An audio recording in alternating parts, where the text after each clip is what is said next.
Hey guys, welcome back. Today I will be replacing the cabin air filter on my 2023 Subaru Ascent.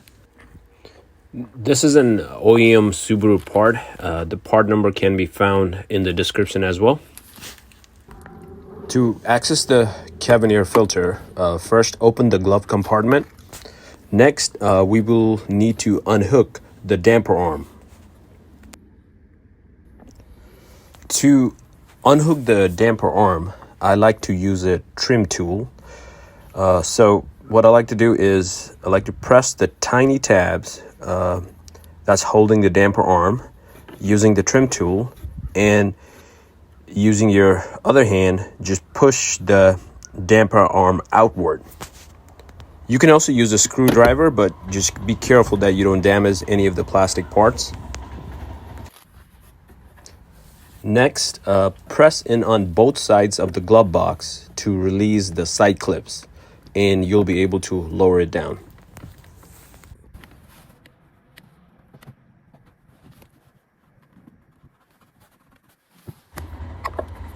Behind the glove box, you will see a plastic cover with two clips on each side. You will need to press the bottom part of the clips to remove the cover, and then you'll be able to access the cabin air filter.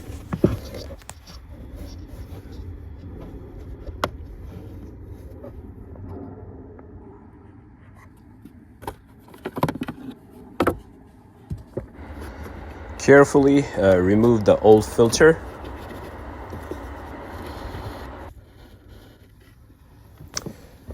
As you can see, the old one is pretty dirty.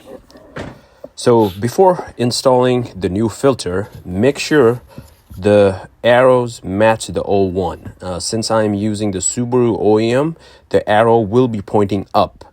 Now, if you're purchasing the aftermarket, it'll actually have the airflow direction, which will be pointing down. Go ahead and slide the new filter in.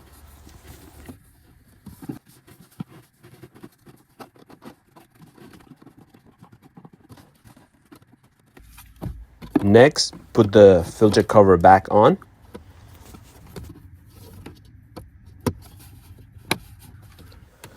Next, push both sides of the glove box inward again and lift the glove box back into position. Finally, reattach the damper arm and check if you are able to open and close the glove box properly.